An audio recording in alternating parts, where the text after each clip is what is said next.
Okay, hello everyone. This class we're going to start some new contents regarding the logical functions. So if we do a quick recap of our last class where we talked to you about the plotting, right? So basically cover these concepts, right? We show that we can make pretty nice plots by using the MATLAB code.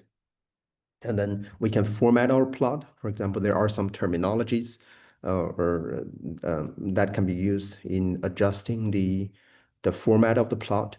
That include axis label, tick marker, title, axis limit, marker, right?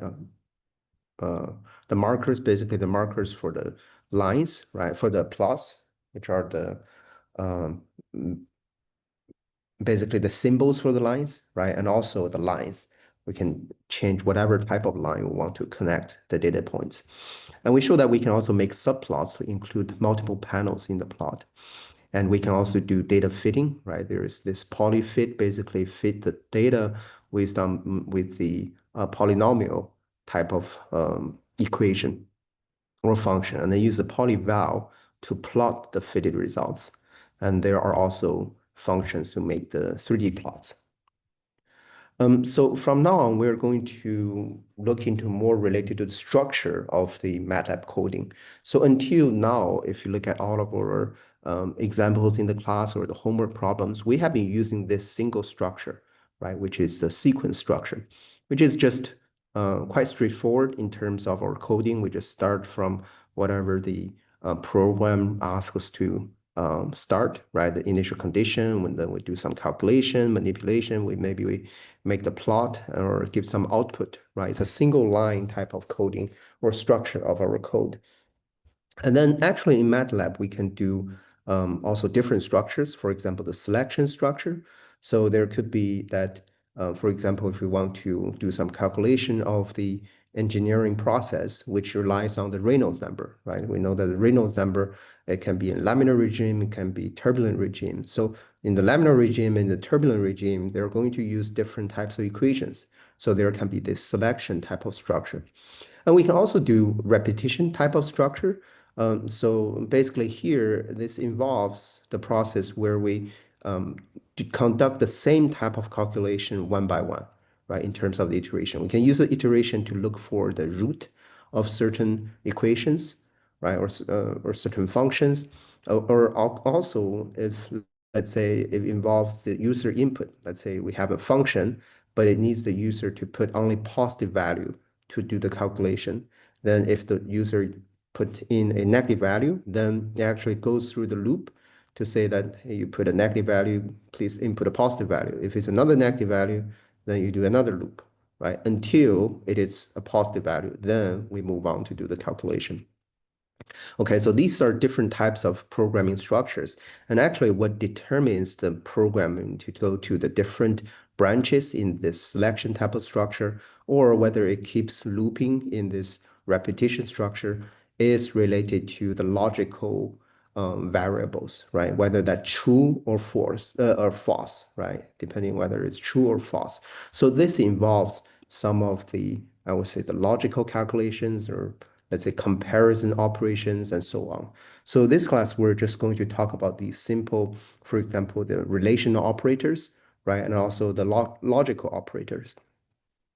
So the relational operator basically performs an element by element comparison between two arrays or also two scalars. So they return a logical array of the same size with elements set to be 1, which is true, or if when the relation is true, and the element set to 0 when the relation is false, right? So basically what that means is that we know 2 is larger than 1, right? So this is a true statement. So if you type in 2 larger than 1, what you're going to get, the answer is 1, right? So basically this relational operator, which is a larger sign here, is going to return us a value, which is logical value, right? Or logical variable having the value of 1. So we can also define this logical variable as x, right? 2 larger than 1. You can put a parenthesis over here, right? So then you basically give the x a value of 1, which means true, right? So then if we do the opposite, right? 2 smaller than 1, then you can imagine x is going to be 0. And also it has this logical, which means that this is data type for the x value.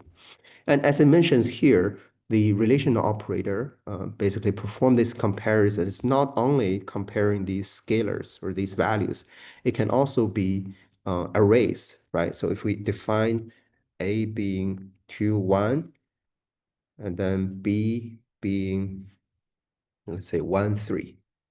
So we can do a comparison, let's say x larger than x equals A larger than B.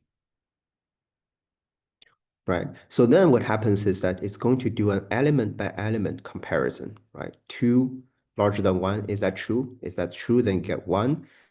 1 larger than 3, is that true? That's not true, right? So you will get 0. So which means that x is going to be 1 and 0. Okay. So this is a relational operators.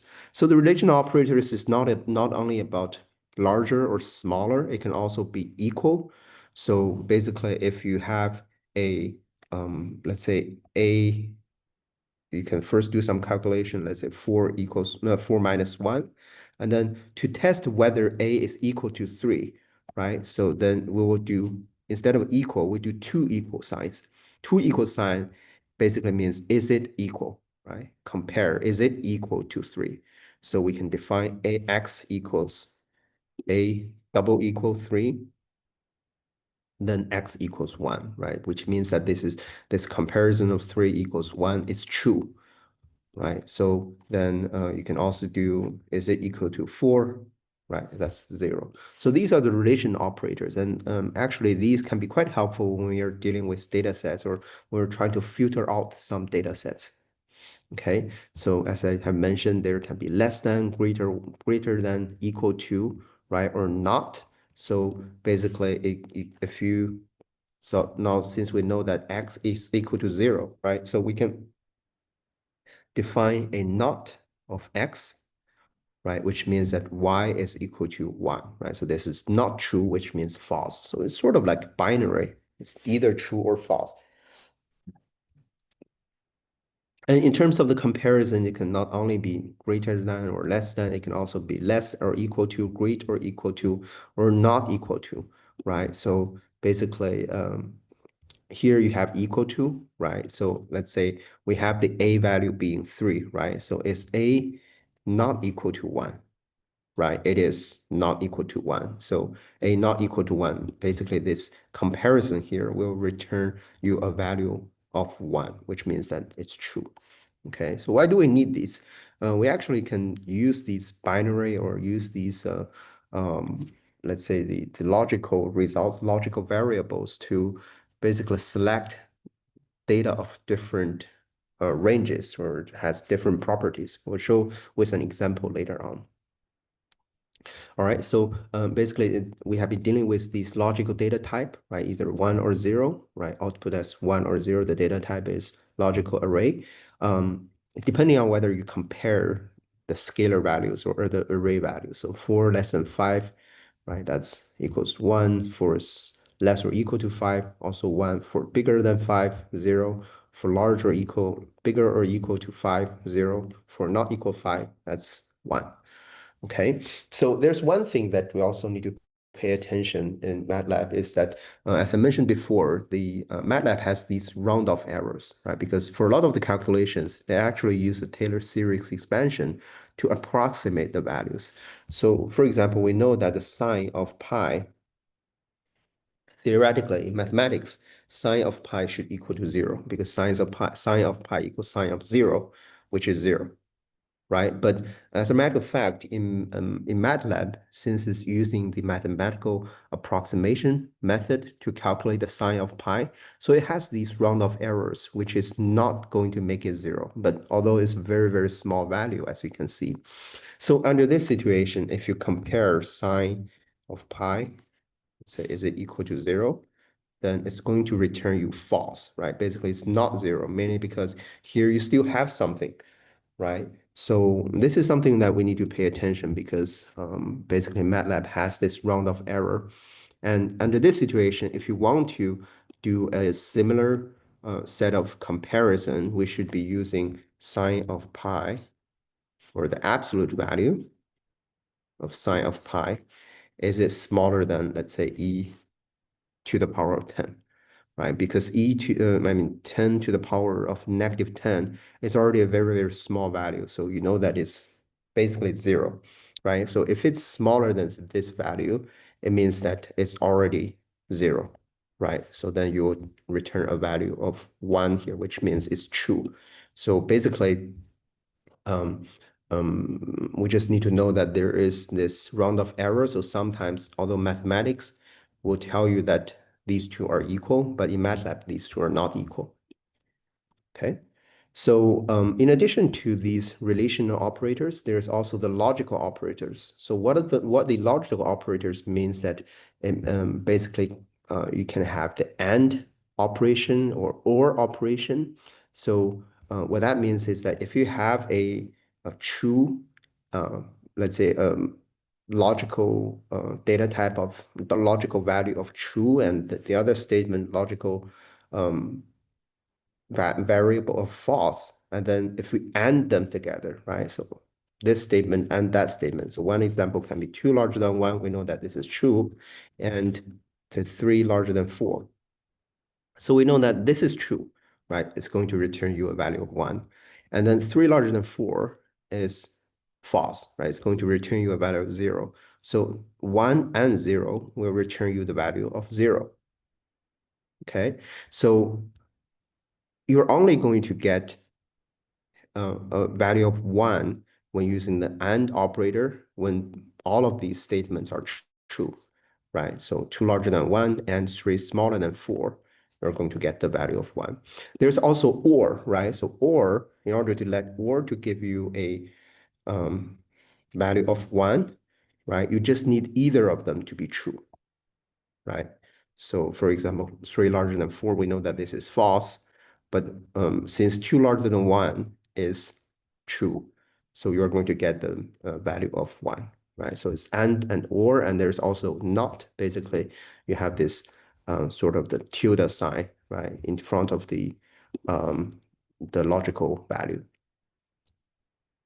Okay, so another thing we actually can pay attention to is basically here, instead of typing in 1 or 0, we can just type in A being true, right? Type in these letters. Okay, so if you type in the letters, then it's going to automatically assign the A value to be 1, or the logical value of 1, or set 2 to be false, right? And one interesting thing is that basically you could also use the numbers or use the actual values. So MATLAB is going to automatically convert it to logical values. So what I mean is that if you, instead of setting it to be true, you can also set A to be a non-zero value. Let's say we set it to be 10. And then while B, we set it to be 0. So you see that you have two variables here, right? 10 and 0. So what's going to happen if you have A and B, right? It's actually going to give you 0. So now if you do this operation here, basically it's going to assume A and B are logical variables. And then since A is not 0, right, it's going to be true. And then B is 0, it's going to be false, right? So you can do the same thing for A or B, right? It's going to have 1. Okay, so basically when we give these variables with logical values, true or false, we could also just directly give them numerical values and do these logical operations. Okay, so we said that the logical operations or this comparison relational operations, it doesn't have to be single values. We could compare arrays, right? So here the example is we have the basically the array of 1, 2, 3, 4, 5, and y being -2, 0, 2, 4, 6. So x, let's say, and then z being 8, 8, 8, all 8, right? Z larger than x, we know that everything's true, right?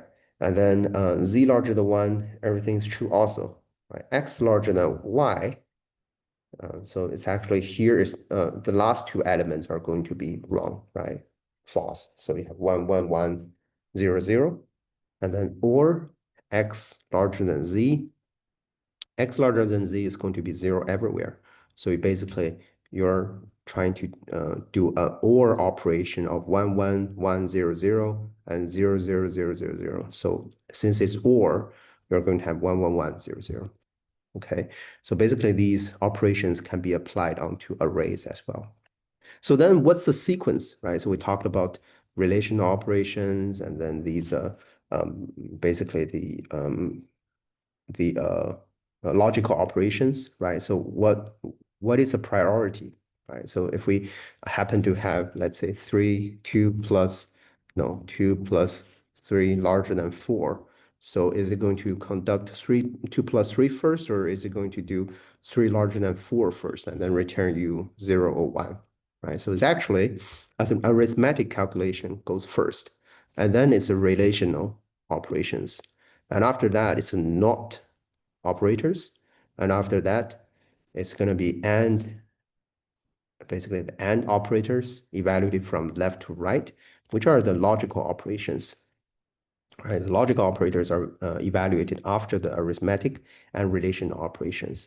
So after the and is going to be or. Okay, so I mean, it may sound quite confusing overall, but never hesitate to use brackets or use parentheses, right? So that everything inside the parentheses always have the highest priority. So for example, we had this, let's say 2 plus 3 larger than 4, right? So you can always put this thing inside, right? And let's say 4 minus 1 smaller than 5. So we know that we're trying to obtain a logical data, right? The logical data.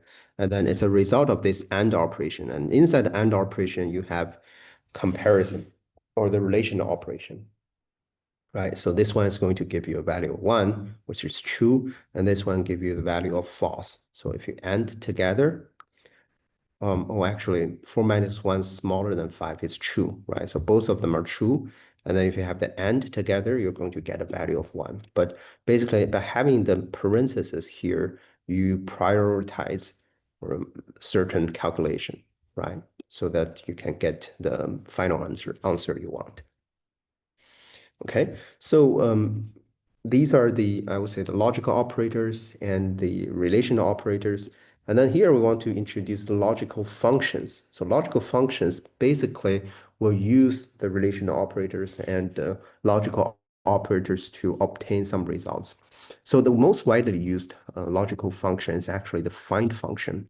Okay, so the find function, as the name suggests, is trying to find the index of certain values that satisfy certain requirements, or satisfy certain, I would say satisfy certain requirements. Okay, so one example could be, let's say we have this matrix here, right? This is the V matrix. So it happens to be that V is a 2 by 6 matrix, right? 2 rows and 6 columns, and this is the value here. And the goal is, let's say we want to find the index of the element that has a value of 4. So how do we do that?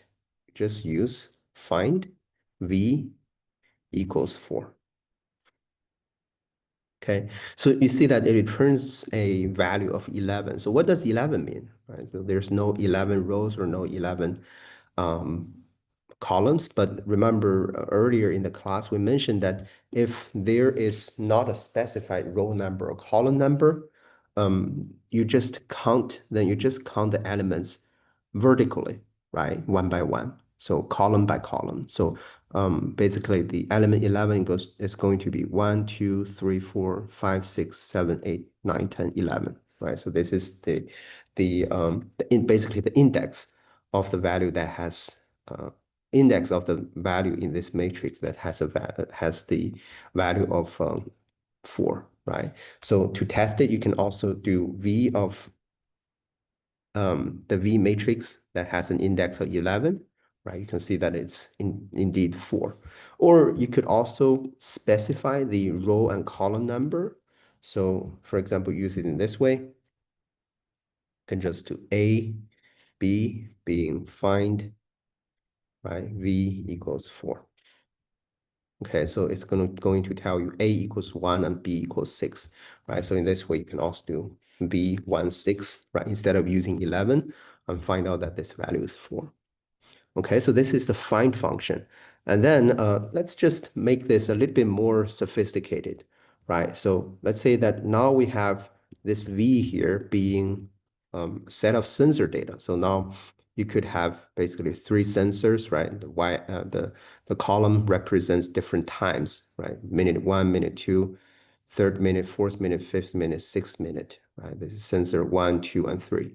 And then if you see this data set here, there's one value that stand out, right? 800 something, while the others are all below 50, right? It could be that this sensor is malfunctioning, right? If you have a malfunctioning sensor that reporting you unrealistic values, what do we do? If you don't do anything, then what happens is that if we want to average the sensor results, then it's going to be influenced by the outliers, right? So we don't want the outliers to be included in our data. So if that happens, we will set these values to be not a number, right? So although we don't know, let's say if we have the sensor data, we don't necessarily know that whether this should be the exact, let's say, the outlier. But we know that maybe for the sensor itself, the general data set, let's say the value should not exceed 100, right? So then we know that V larger than 100 should be our relational operation to find out the index of values that are larger than 100, right? So then we can do A equals V larger than 100. Or find V larger than 100, right? So in this case, right, you can return the value of 14 if you count the number 1, 2, 3, 4, 5, 6, 7, 8, 9, 10, 11, 12, 13, 14, right? And exactly find out the index of the value that has index of the let's say the element that has a value larger than 100, right? So now we know that this is the 14th element in the matrix, and we wanted to set the value to not a number. So what do we do? We just need to do V of 14 to be not a number. Okay, so you see that now in the matrix, we set the basically the elements that are larger than 100 to be not a number, right? So you see that this is what we did, but actually you could directly, let's say if we define this V again, right? You could directly use V, right? Because we don't know that it is 14, right? So we can directly place in this find function or the result of the find function into the V here, right? Into the matrix here, and then directly set it to be not a number, right? So in this way, you sort of clean up your data, and then you can basically use the data for some more analysis. Because let's say if this is the sensor result, and then you want to get the average of this all of the sensor output, you definitely don't want to include that 800 something in the sensor result, right? Or maybe even the 36 over here. So the find function will be quite helpful when we're trying to identify the outliers from our data. So there are other logical functions. Normally, it will return you either 0 or 1, right? True or false. So for example, there's is char. Basically, it's asking, is the input that you include in this function a character, right? Is it infinity? So for example, we have x being infinity, right? So you can do if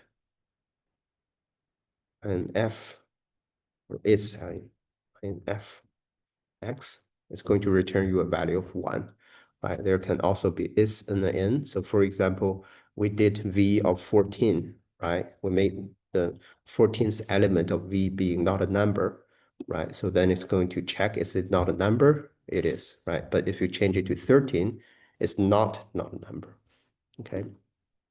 So there's also is numeric or is empty and so on and so forth. So we could actually use the output of these functions to help us with the design of the structures. For example, the sequence, no, not the sequence, the selection structure or the iteration structure, repetition structure.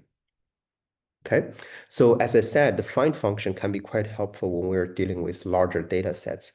So here, let's just do a quick example, right? So remember in the first class when we were dealing with Excel, so we had one of the problem or one of the example that's using the entire data set of air quality, right? So here, let me just open that file again. Basically, it's this one here. So remember, the EPA actually make these data available, and you can easily download them, right? So this is the air quality data in the Twin Cities of Minneapolis, right? So you have the year data, right? The date, the year, and also the arithmetic mean of the, this is specifically for sulfur dioxide, right? For sulfur dioxide. Okay, so then you see the question is find out the days that have sulfur dioxide concentrations above 99 percentile and below 1 percentile of the data. So why is that important? So sometimes, let's say the EPA station received the data, right, over 3 years. This is talking about 3 years of data, right, from 2019 to 2021. So basically, it could be dealing with multiple years of data. And then we want to find out basically over these many years, which year has or which specific days have the highest concentration, right? That's why we want to find out the the SO2 values or sulfur dioxide values above 99 percentile, and also which days have the lowest value, right? Below 1 percentile.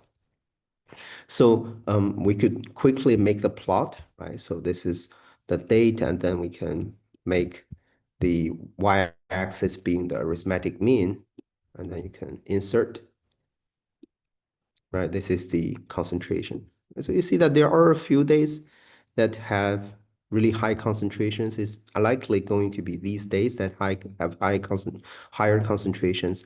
But then at the same time, it wants us to find out which days have the value above 99 percentile, right? So we don't know exactly what is 99 percentile, but we know that the definition of percentile means how much, basically, if it's 99 percentile means that 99% of the data is below this value here, right? So, or 1 percentile means that there's 1% of the data below the whole data set, right? Below this certain value. Basically, 50 percentile means the median, right? Median separates the 50% of the data and the upper, like lower 50% of data and upper 50% of the data. Okay, so how do we do that? I mean, basically in Excel, it might be a little bit sophisticated. You have to calculate the 99 percentile and then just compare these data one by one. Sometimes if the data, for example, if you're looking at the lower values, it's sort of tricky to find out exactly which days they are, right? But in MATLAB, it's going to be quite easy. So here we have this Excel spreadsheet already in our data set, right? So one other thing I want to mention is that actually for Excel, although you have the date shown over here, right, January 1st, 2019, but actually this is a special type of data format. So this data format, if you change the format, actually you can change it to numbers. Okay, so we have been using this date, right? This date as the format. But if you change it to number, you see that basically they are the days with certain numerical values. So especially for here is 43,000 something, right?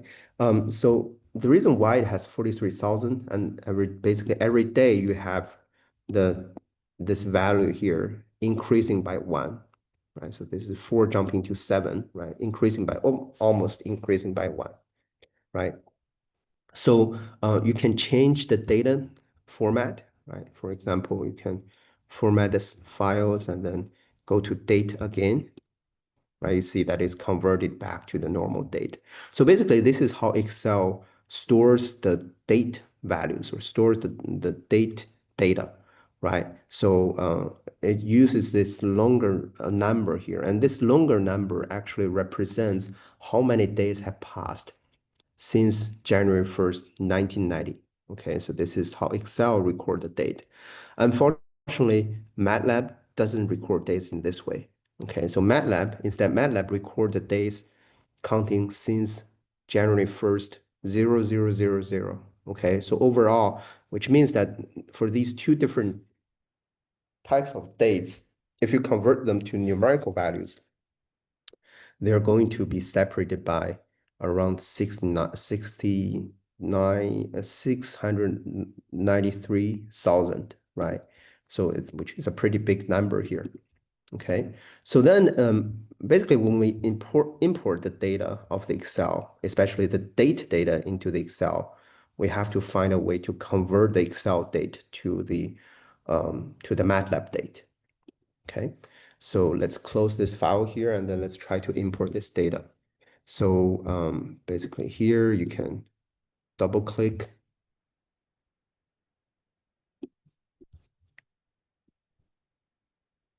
Right, and then we can select the data. Because we want to get the specific days, right, that has concentration above 99 percentile or below 1 percentile. So you will select this column and let's say,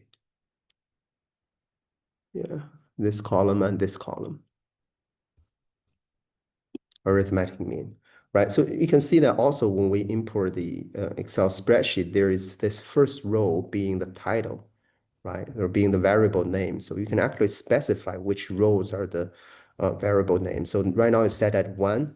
So basically when we import the data, it's not going to import the data of the basically strings into our matrix. Okay, so now you can import as numeric array and then import selection. So now if you open up this data set, you can see that basically we imported the Excel time, right? This is the Excel time. Remember, that's 43,000 something, right? So then let's save this data set. So I'll name it SO2 data new. Okay, so this is our new data set, right? So then let's just create MATLAB function to process the data. Okay, so we can create a function, right? So then basically it's SO2 extreme days. So we can save this file first, right? So then we have to first load this .mat file, which is SO2 data new,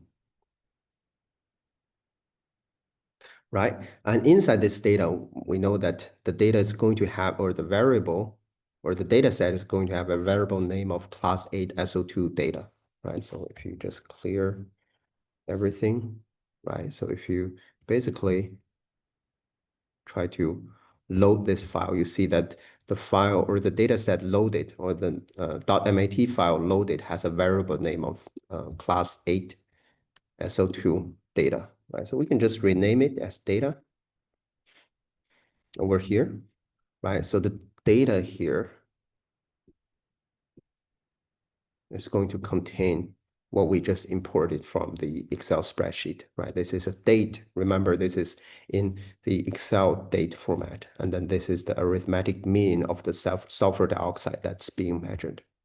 Okay, so now remember the goal is to find out the days that have the SO2 concentration above 99% and below 1 percentile, right? So we can basically find the index of max, right? So which is above 99 percentile, being data, the second column, right, larger than percentile, right? So MATLAB has this function of percentile. Basically, you put the percentile inside and then specify what percentile you're looking at. You just put 99 percentile, then it's going to look for the 99 percentile, the data point that represents 99 percentile of this data set. Okay, and then we have to use the find function. Right, so this is basically the higher or the index of the days that has values larger than 99 percentile. And we also need to find out the days that has values smaller than 1 percentile. right? So this is function here. We can try to type these in. So basically the index max, let's try index max. So you see that these are the index of the days that has the relatively higher values. And then you can also find the index mean. Oh, we should name this as index mean, right? So they should not overlap each other. So index max has the basically the index over here, right? Index mean has a value over here. So basically now we find out the index of the days, right, in the first column. Okay, but unfortunately here the first column is not showing in the date. It's actually shown in the format of the date in Excel. So how do we convert that to the date in MATLAB? So we can use this function called the date time. Okay, so it's going to be date time of data. Now we're looking at the first column, right? So index max. Okay, and then the date time, then we have give the function of basically input or convert from, and then we put Excel. So it's converting from Excel date format, right? So this is basically the dates that are going to have the SO2 concentration higher than 99 percentile. And we can also find out the lower than 1 percentile. So we can basically try this command, right? So copy and paste over here. So you see that now it's exporting the dates, right? Or the dates that have the sulfur dioxide concentration higher, right? And then this is also going to return you the dates that have extremely low sulfur dioxide concentrations. And we can quickly take a look at the Excel spreadsheet to make sure that this is indeed what's over there, right? So basically you can plot the sulfur dioxide time profile over here, right? So you see that basically the highest value of sulfur dioxide is over here, right? So you can move your cursor to this data point, right? So it's saying that September 13th, 2021 has the highest value. So you can just quickly take a look, right? So this first one is the max, right? September 13, 2021, right? So this is the sort of the max. And then you can also take the lower one. You can see that the lower values mainly concentrate over here. You even have some sulfur dioxide concentration below zero, which doesn't really make sense, which means that basically for this data set, we should also do some processing to make these negative values to be not a number, right? So we could also do that by using the find function. But if you see this day, right, September 25th, 2021, and you see that it's over here, right? So this means that indeed we are exporting um, basically the days that has extremely higher value of sulfur dioxide and lower value of sulfur dioxide. And this is just by using the find function. And then you can also sort of define, let's say, max days equals this, and min days equals this. And you could sort of define a table or matrix of max days and min days. So let's try if they can form a table. Okay, max days, min days. And we put it in the array here. So now it's going to export this basically this list of dates, right? So now you have the entire function done, and you can just directly run this, and then it's going to export you the let's say run the function this way. So basically A and B equals this function. So then you're going to have the max days being this list of days, right? The minimum days being this list of days. Okay, so this is how we can run the function, right? Create a function that use the find function to sort of process the data, right? Find out the data that satisfy our requirement.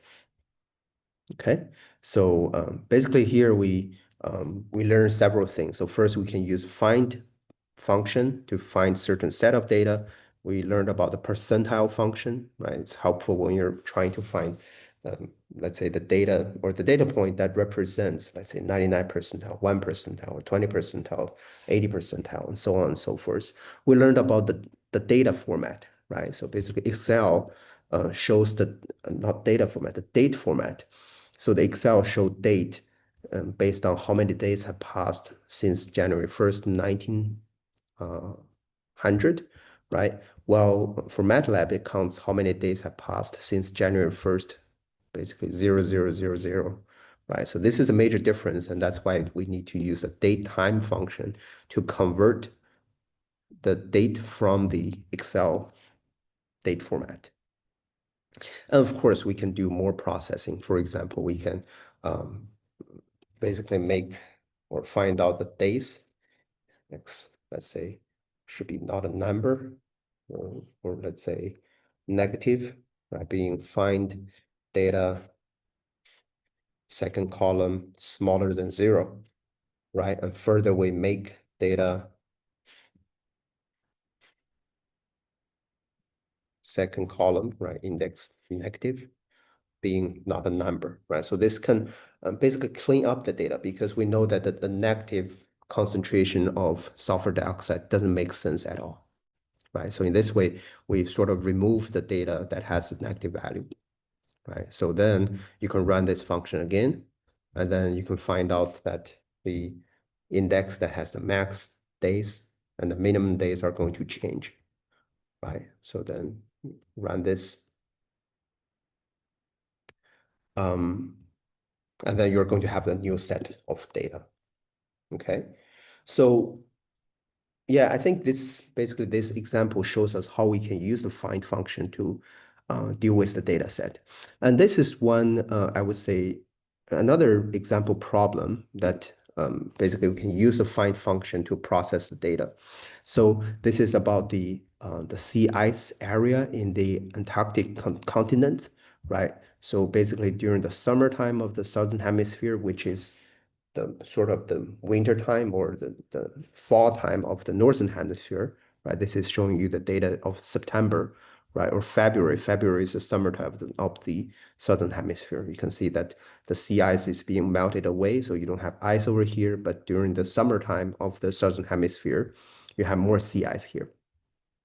So people actually use a satellite image to calculate how large the sea ice area has been changing since, I think, 1979, right? And then people are because of the climate change, right? So we want to closely monitor how the sea ice area has been changing over time.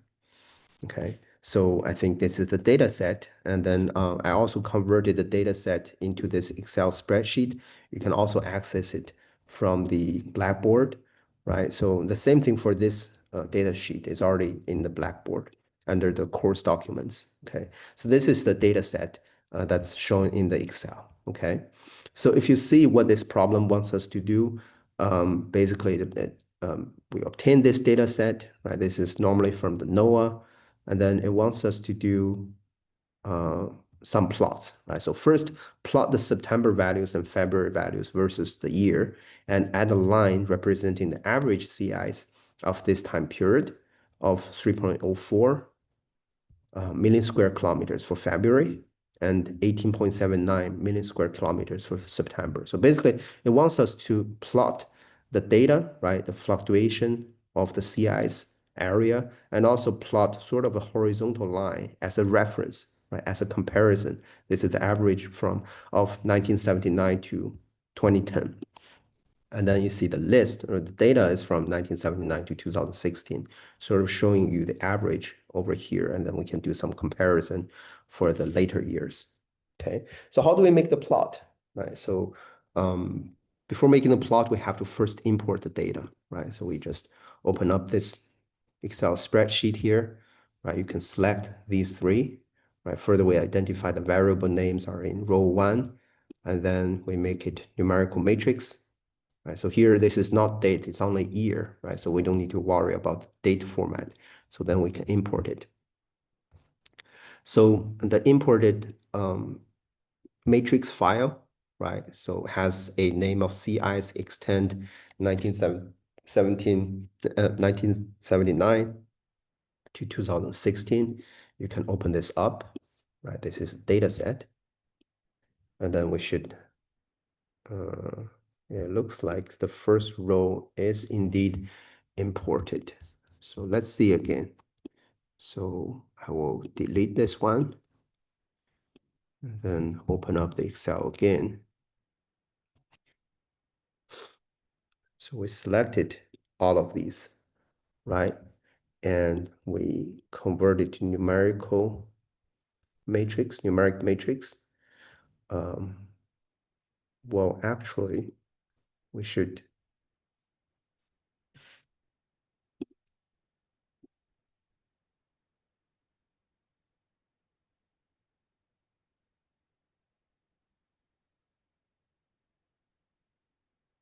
we should be using A5 or A2 to C39, right? So we should not import these data set here.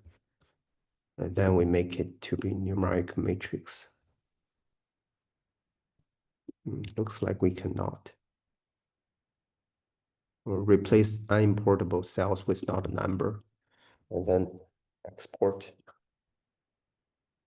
Or another way is we just select these values, right? So we can select these values over here, right? And then import. Okay, so this is the imported .mat file, and then we can save it. Similarly, cis .mat, right? So this is our file. But remember, when we load the file, you still have to use this variable name. Okay, so we can do, for example, function cis. Okay, we can save this function here, right? So we know that we should first load the .mat file, cis .mat, and then we can name this as data because this matrix name is too long here. Okay, so then if we just run it, so one thing I want to mention that you could just use a step function to run line by line, right? So then here you have the data being these 3 columns, this many rows, right? So then the goal is first to plot the September values and the February values versus year, right? So we know that the first column is year, right? And then this is, let's see, September is when you have larger values and February is when you have lower values. So it's just basically making plots of first column, second column, and first column, third column. So you can do plot data, first column, data, second column, right? And then data, first column, and data, third column. Okay, and then we could also change the color of the plots, right? So because this is basically during the summertime, so we can make the red color and use straight lines to connect them together. And then for the winter time, right? So let me see. Yeah. So because here is hotter time, right? So the first September is the colder time. Let's use blue. And then for the hotter time, let's use red. Okay. So we can just make this plot and see if it works. Okay. So this is basically our data here, right? So we could also, because these are measurements, we can add marker, right? So we can just do circle, right? So use a circle as the marker. So you have the circles over here. And further, we can change the x-axis, y-axis, add the x-axis label, y-axis label, and so on, right? So what we can do is we can do X label here, Y label sea ice area, million, let's say million square kilometer, squared. Okay, and then we can also change the limit of the x-axis and y-axis.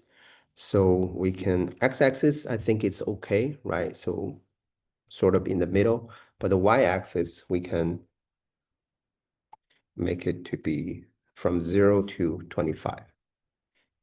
Okay, so these are the revisions to the plot. We just copy that, paste it over here, and then this is our new plot. Okay, so remember for this first problem, it wants us to also add a line representing the average ice extent for this range of year of 3.04. So basically, it wants us to add a horizontal line representing 3.04 and another horizontal line representing the 18.79, right? So over here. So how do we make a horizontal line? So if you think about making the plots, right? So a line is basically a line is made of 2 points, right? So it starts from here and ends over here, right? So if you consider the horizontal line, basically it has the same y value, but the different x value, right?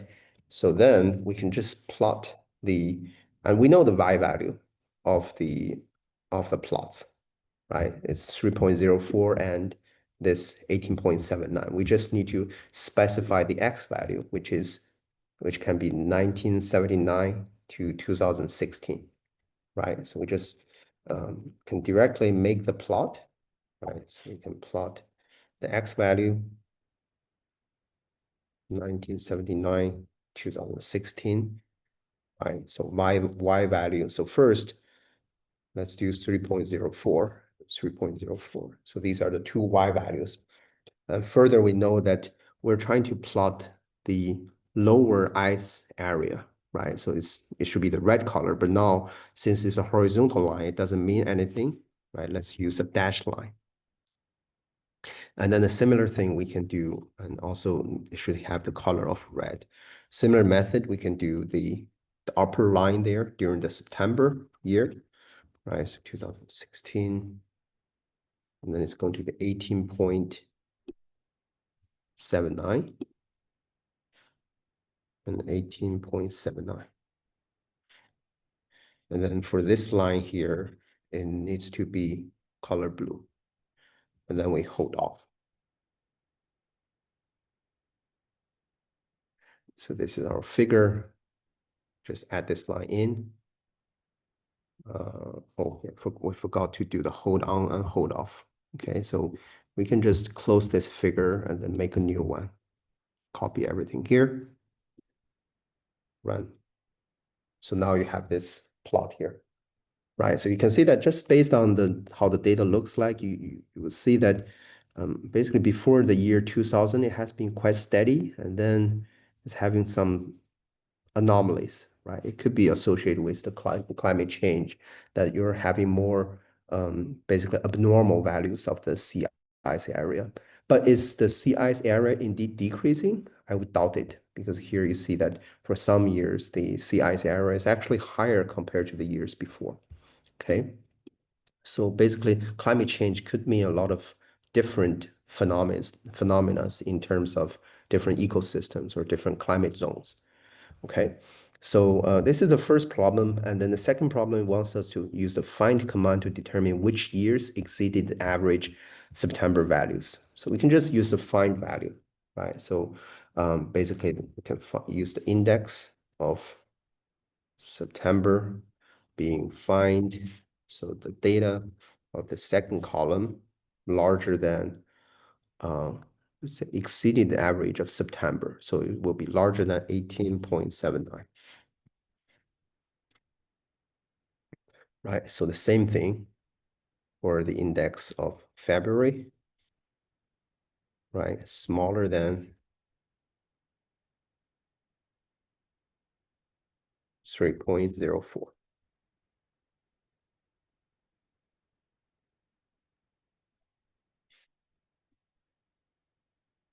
Okay. And then to find out the years, we just need to output year, or basically the data of the first column, right? So then we put index September. And we also put the index of February. So we can just type these in. Index. Let's see.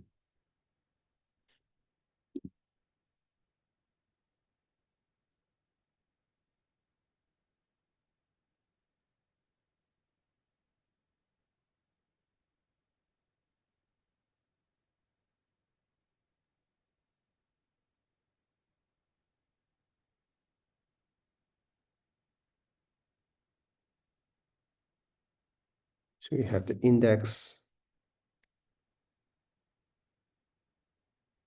Okay, yeah, so these are the years, right? So let me see then what is the error? Unrecognized function. Oh yeah, because we didn't run these earlier, right? So if we run these, then we can find out the values. But it turns out that for the February, we didn't have any output. So let's see, smaller than 3.04.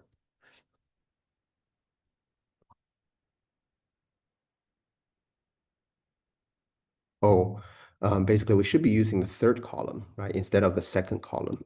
So it should be third column smaller than 3.04, right? Remember, the third column is the data for February. Okay, so let's just run this again. And then, yeah, basically you have these two columns of years, right? So then if you want it to be, I would say, a little bit easier to read, right? So you could do display, right? So years exceeding was September, exceeding average. Okay, and then you can display the data set over here. Okay, and then you could also type in years with February exceeding the average, and then do display here.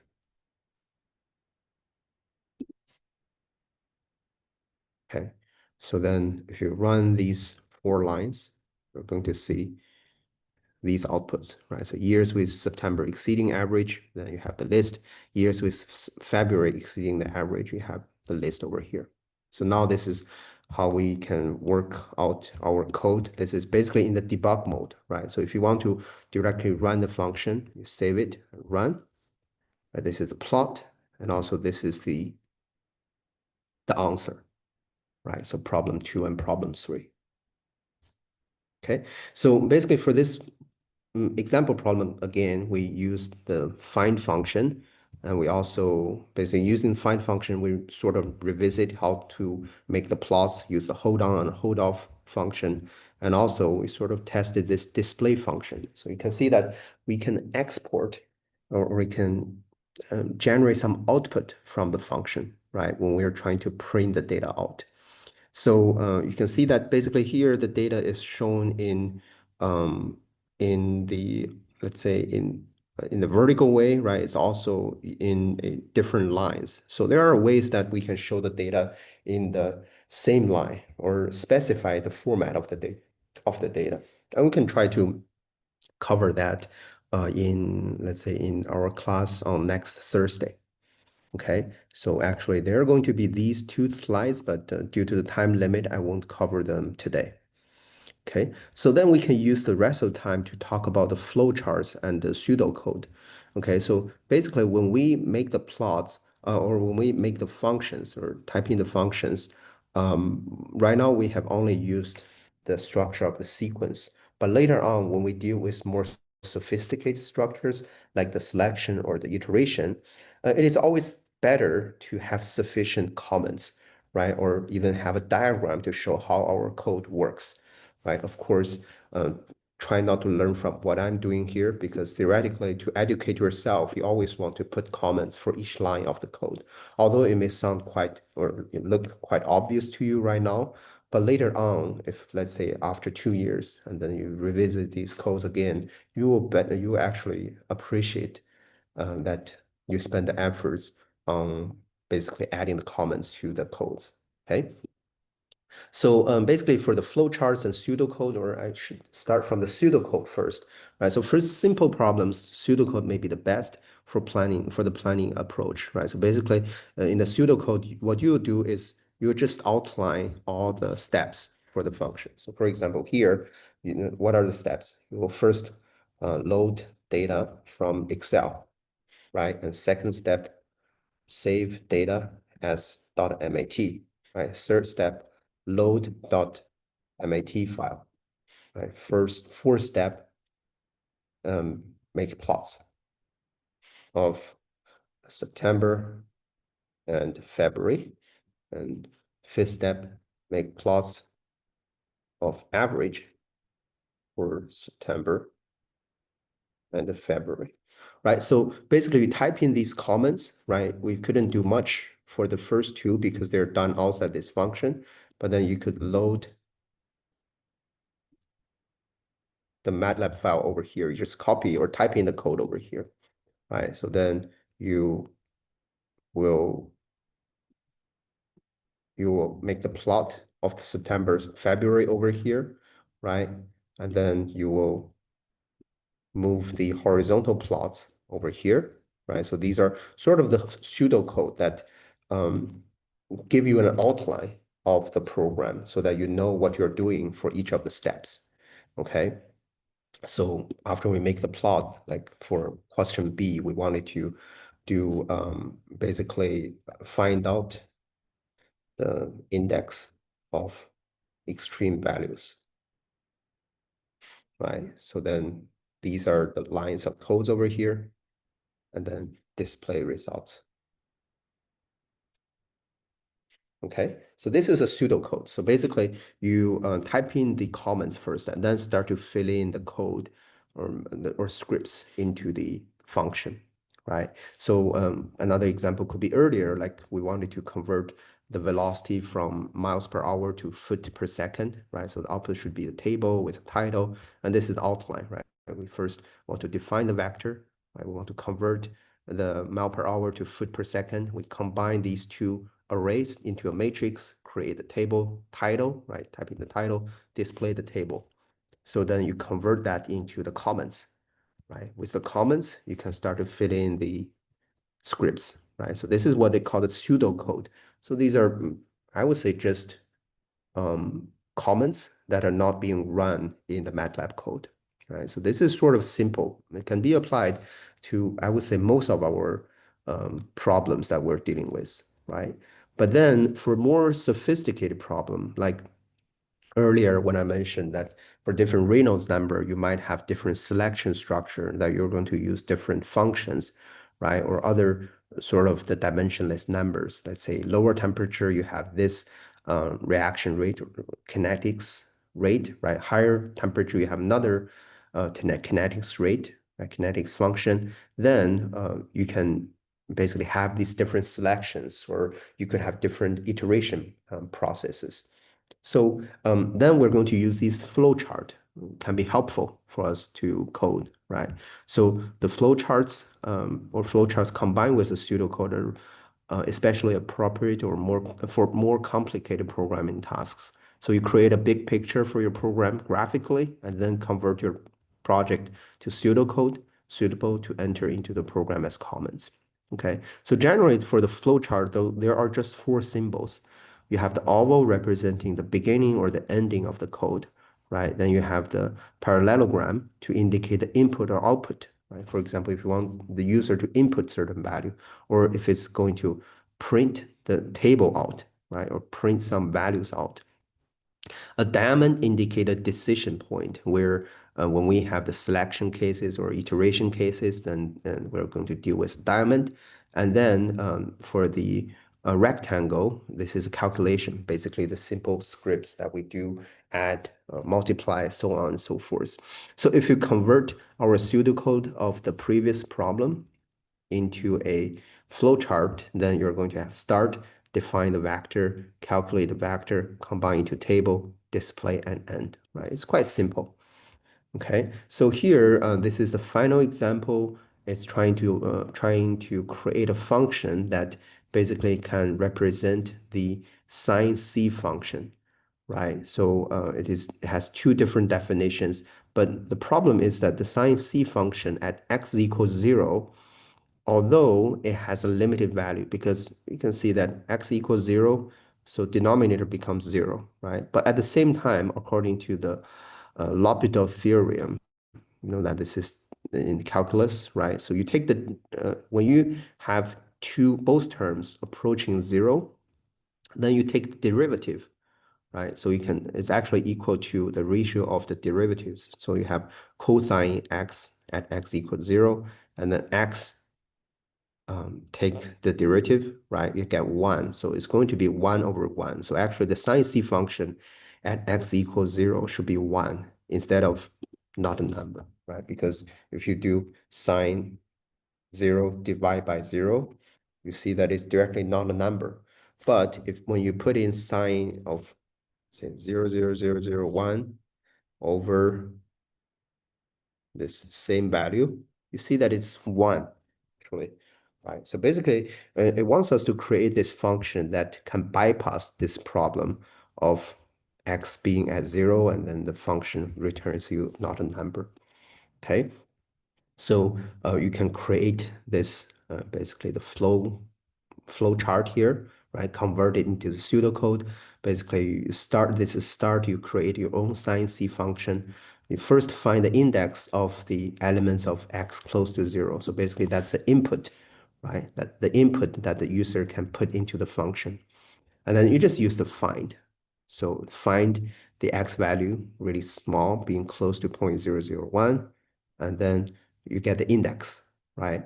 And then for the output, you just place this index here to be 1, because output is what the function requires at the end, right? And then for the values that are outside, let's say that are outside this range here, then it's directly being sine of these values divided by the actual values, right? So in this way, you can create a function that basically can simulate the sin C function. Okay, so here I will probably bypass this problem due to the limited time, and then I'll just quickly show you the function that I created.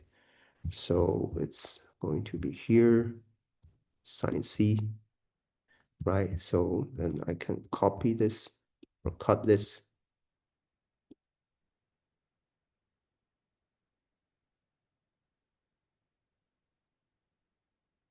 So this is a function I created, right? As I said, this x value is what the user needs to put inside the function, right? Output is basically the output, the generated value.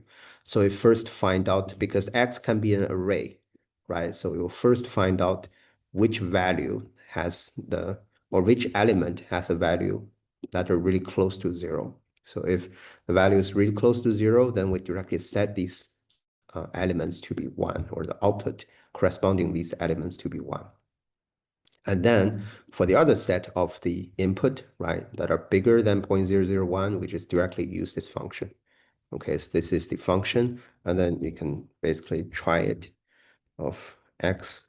If you type it 0, let's see, it's sin C, right, instead of sin x.